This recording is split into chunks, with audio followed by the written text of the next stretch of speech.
पहलगाम में हुई आतंकी हमले के विरोध में देवरिया के इंडियन मेडिकल एसोसिएशन के तत्वाधान में डॉक्टरों द्वारा कैंडल मार्च निकालकर आतंकी घटना में मारे गए लोगों को श्रद्धांजलि दी गई और पाकिस्तान के खिलाफ जमकर नारेबाजी की गई।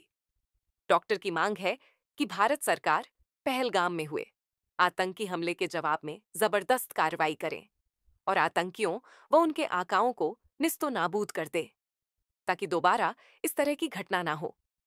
डॉक्टर डेस्परेट अटेम्प्ट है टूटते हुए देश का अटेंशन डाइवर्ट करना। हमारे भारत में गंगा जमुना तहजीब को बिगड़ने की प्रयास कर रहे हैं। सरकार इस पर संज्ञान ले और मुंह तोड़ जवाब दे। तो वही प्रयागराज के विधायक हर्षवर्धन ने साफ तौर से कहा, भारत के मुसलमान को पाकिस्तानियों से कंपेयर ना करें, इसका ख्याल रखें। नेशन न्यूज़ 24 के लिए देवरिया से नदीम खान की रिपोर्ट। डेस्परेट अटेम्प्ट है टूटते हुए देश का अटेंशन डाइवर्ट करने का। आज याद रखिए, पाकिस्तानी सेना गलत है कहना, वो वेस्ट पंजाब की सेना है। जो पश्चिमी पंजाब है जो पाकिस्तान में चला गया था, उनकी सेना है और वो बलूचियों को मार रही है। वो प्रदेश उनके हाथ से निकल जा चुका है। पठानों को मार रही है, वो भी निकल जा चुका है खैबर पख्तूनख्वा, और सिंधियों ने भी अब पानी की वजह से जंग खोल दी है।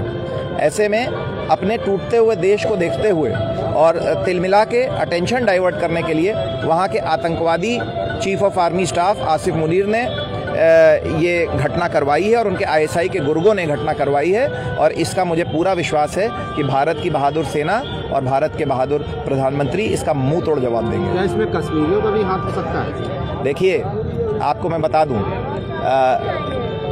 इस घटना से आईएसआई ने इस गंदी घटना करके कश्मीर में अगर कोई 2%, बाकी तो जब अब की बार विधानसभा चुनाव में कश्मीर के जिस तरीके से हाई वोटिंग करी थी, कश्मीरियों ने दिखा दिया था कि वो भारत का हिस्सा होना चाहते हैं। लेकिन अगर 5-10% उनके फेवर में कुछ स्लीपर सेल्स बची भी थी, तो आज उन्होंने कॉन्फिडेंस खो दिया है एसआई वालों ने। क्योंकि याद रखिए कि किसी के पेट पे लात मारेंगे, किसी के बच्चों के रोटी पे आप लात मारेंगे तो वो बाप व माँ कभी माफ़ नहीं करेगी। और टूरिज़्म पे कश्मीर के हमला करके आज कश्मीर के हर चूल्हे पे खतरा आ गया है। ये कश्मीरी कभी माफ़ नहीं करेंगे और आज कश्मीर पूरी तरीके से पाकिस्तान से अलग हो चुका है। भारत के देश में रहने वाले सभी धर्मों को क्या संदेश देना चाहिए? मैं यही कहूँगा कि जो नाम पूछ के लिंक चेक करके जिस तरह हिंदुओं पे मारा गया है, इससे ज़रूरी जाहिर सी बात है कि हिंदुओं के दिल में बहुत पीड़ा है। मैं भी हिंदू हूँ, लेकिन याद रखिएगा, अपने मन में उसका भी ख्याल रखिएगा, उस मुसलमान खच्चर वाले का ख्याल रखिएगा जिसने निहत्थे रूप से M4 राइफल आतंकवादियों से छीनने की कोशिश करी, उसकी जान चली गई। और उन कश्मीरियों के बारे में सोचिएगा जो मुसलमान हैं और आज श्रीनगर डाउनटाउन तक में शटर डाउन स्ट्राइक चल रही है। तो भारत के मुसलमानों को पाकिस्तानियों से कंपेयर मत करिएगा। हर्षवर्धन वाजपेयी, विधायक, शहर उत्तरी, प्रयागराज। बताइए कि जो आतंकवादी घटना हुई है उसमें धर्म पूछ कर जो है मारा गया है। आप डॉक्टर भी हैं और मुस्लिम समुदाय से भी आते हैं, आप इसको किस नज़र से देखते हैं? देखिए, ये इस घटना की मैं पूरी तरह से निंदा करता हूँ। और आतंकवाद का कोई धर्म नहीं होता। आतंकवादी होते हैं और उनको इनकी कड़ी सज़ा मिलनी चाहिए।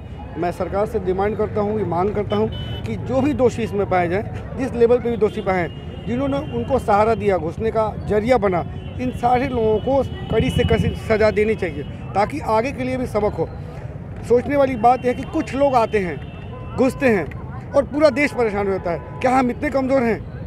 क्या हम इतने कमज़ोर हैं कि कुछ लोगों से पूरा देश परेशान हो रहा है? बात यहाँ समुदाय की नहीं है, यहाँ गंगा जमुना तहजीब वाली बात है। यहाँ हिंदू, मुस्लिम, सिख, ईसाई सब एक साथ रहते हैं, सब एक दूसरे के त्यौहार मनाते हैं, सब एक दूसरे से मिलाप जुलाप के साथ रहते हैं। आज़ादी की लड़ाई हमने साथ में लड़ी है। तो ये बात हिंदू मुस्लिम की तो है ही नहीं, बात आतंकवाद की है। मैं फिर कहता हूँ, आतंकवाद का कोई धर्म नहीं होता है। जो अधर्मी होगा वही काम करेगा।